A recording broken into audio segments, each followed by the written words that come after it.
yung kanyang pure sine wave output. One shift later. Ito yung kanyang inductor filter.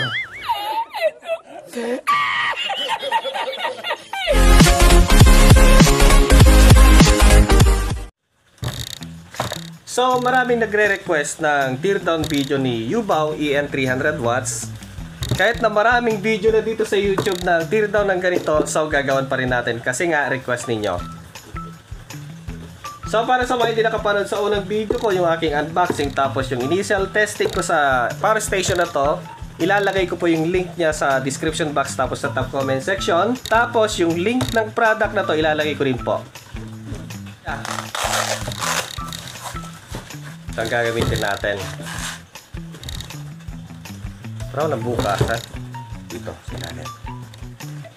Parang sa ilalim.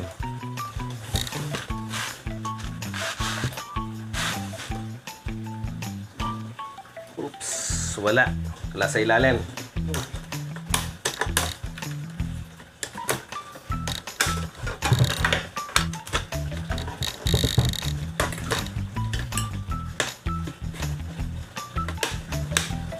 Yun. Okay, harap at likod. Ganun lang. Tapos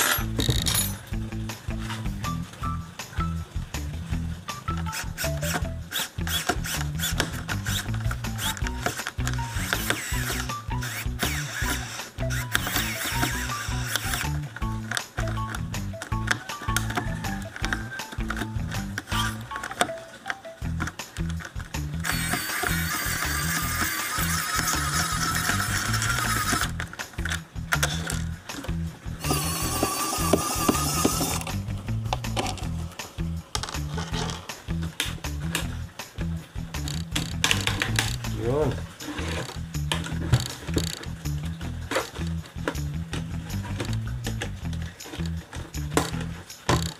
Okay. Lahit. Yun. Parang ano, mabibitak siya. Hay, sa wakas. Ayun, nabuksan na natin. Grabe, nahirapan ako nito.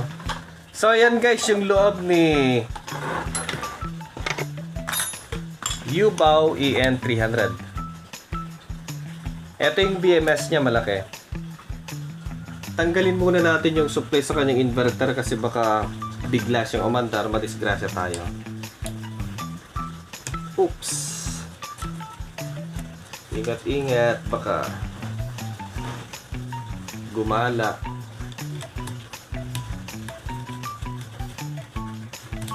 Okay, so safe na siya. I-short natin para hindi siya or matanggal yung laman sa loob niya. Baka sakaling or baka madisgrasya tayo. Ayun o, may laman pa.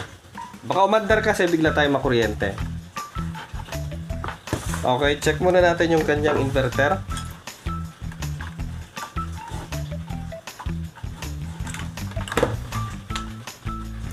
Nakalak pa rin. Ayun. Ayun. Kala mo natanggal or nabitak eh. Ito nakakatakot sa mga ganito. Para siyang masisira. Ayun. Nandito yung kanyang blower. So, ang nakadesign sa kanya, pang dalawang blower kasi dalawa yung connection dito. Ayun, tanggal. Ah! Ang galing!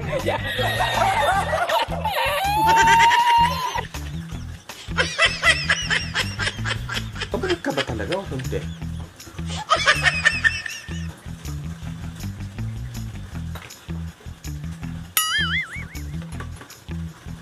Hello?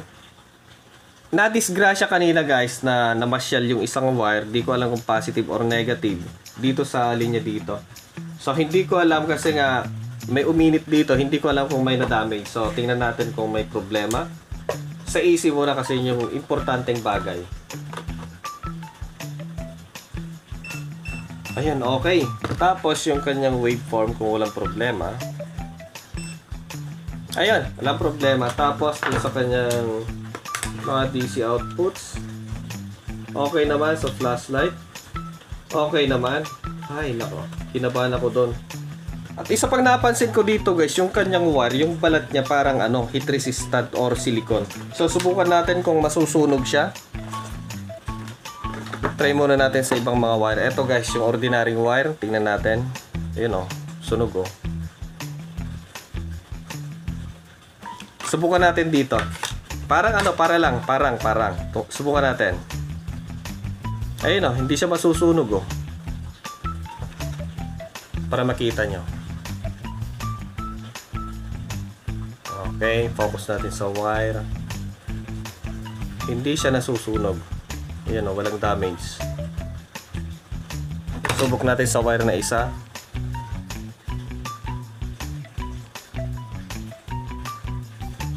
Ayan o. Dito, wala, nakakatakot yung wire. Baka sumahid na naman. Tapos yung mga maliliit, ganun din. Basta yung mga ano, nagdadala ng mabibigat na load. Silicone yung balat niya. Pero ito, ayun, ordinary. So yung mga nagdadala ng ano, mabibigat na load, yun yung ano, silicone yung balat. Eto, subukan natin dito. Ayun, hindi. Ordinary. So ito yung kanyang inverter guys, na pure sine wave. Ito yung kanyang input, yung kanyang DC-DC converter. Tapos ito naman yung AC, yung kanyang pure sine wave output. Ito yung kanyang inductor filter na sinasabi ko eh. Ang galing! Ang galing! Wala. Sunog na. E-check natin kung may trouble kasi nga ganun na naman. Uminit na naman tong wire na to guys oh. Mainit. So hindi naman nasunog yung mismong wire, uminit siya, hindi nasunog yung balat niya. So ngayon, i-check natin kung sira yung kanyang inverter.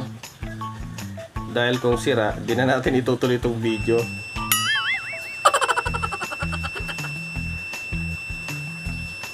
Malamang yung diode yung ano yan, nariread niya. Tingnan natin kung sira yung fuse.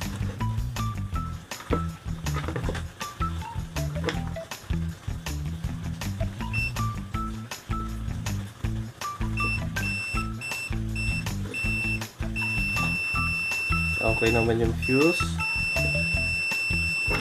So ngayon, i-check natin ulit. Ano ba yan? Ilang beses ng ganon. Ito palang siguro ang tear down na ano. Grabeng nadidisgrasya ko. Life 4 pa naman yung battery niya.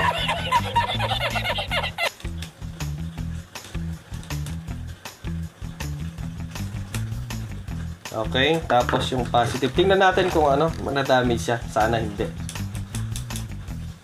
Try lang natin.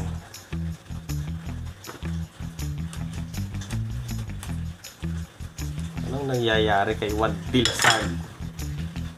Okay, so i-check natin. Sana hindi siya nasira. Okay naman, umiilaw naman siya. So check natin kung AC yung lumalabas. Nakatakot. Ayun. 225! Walang problema, my friend. Pure sine wave? Ayun. Pure sine wave pa rin. Hindi siya nasira.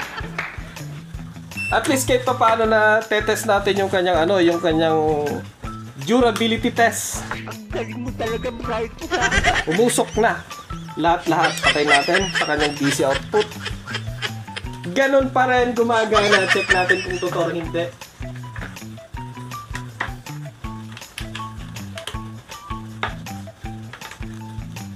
Kung nasira ka, wala na. Ayun, gumagana pa rin. Boom! O, diba? Okay, so walang problema. Walang problema, matibay. Yan o. Flashlight. Patay natin. Yan, patay na. Okay na. Okay, tapos dito sa harap, nandito yung kanyang charging. Tapos merong heatsink yung kanyang flashlight. Malamang umiinit niya. Kaya, sa bagay, malakas guys yung kanyang flashlight. Subukan natin, no. Mainit yung kanyang ilaw. Yun, no. Kaya siguro merong heatsink yung kanyang emitter. Okay, so ito pwede sa 12 volt na pang charge tapos 24. Tingnan natin kung ilang volt yung battery niya. Check natin. Matibay. Ilang beses ko disgrasya. Okay. Nasa 12 volt. 4S lang tong kwan niya, battery niya. 1, 2, 3, 4. 4S lang. Si kwan kasi, si Thunderbox, nasa 16 kaya medyo may kalakasan siya talaga. Ayan. Hindi masyadong hirap yung kanyang inverter. Ito, nasa 12 volt lang siya. 13, 14. Tatanggal pa natin to, nakadikit siya. So hindi na natin bubunutin kasi nakadikit siya. So ang ginamit nilang battery ay ganito guys. Nasa 6,000 mAh yung isa, 3.2 volt, 32,700. Tapos 4S. Okay. Tatanggalin sana natin, kaya lang nakadikit. So kung tatanggalin natin yan, aalog-alog na siya kasi wala tayong pandikit. Stick glue pwede pang tanggalin to para nakadikit dito eh. Si Metabani kasi yung kanyang chassis aluminum lahat, so eto plastic lahat. Pero dito naman siya bumawi sa mga wiring, sa bagay pareha sila na lithium iron phosphate. Voltage magkaiba sila kasi si Metabani ay nasa 16 volt, so mas mataas yung kuryente niya. Okay.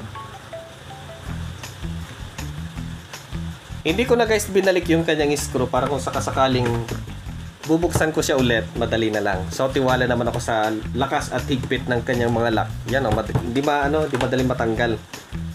Okay, malakas yung kanyang lock. Walang tunog kahit walang screw. Okay, so ngayon susubukan natin kung nagka-problema ba yung ginawa nating tear down para sa kanya. So i-check muna natin sa AC. Yun. Okay, yung fan automatic din naman.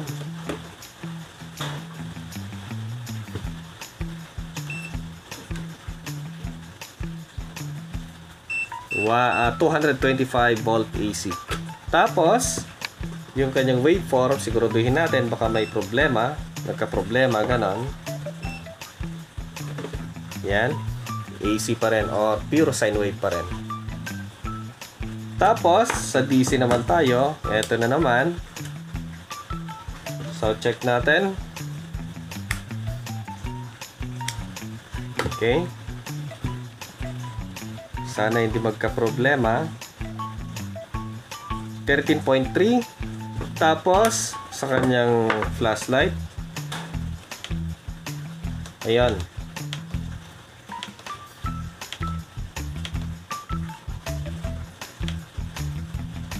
Okay, so yan guys, nakita na natin ang loob niya. Next time siguro i-compare natin sa ibang brand. Okay, so maraming salamat sa inyo panonood sa video na to. Next time ulit, kita-kita na naman tayo sa panibagong vlog ni Wadrisak. Maraming salamat.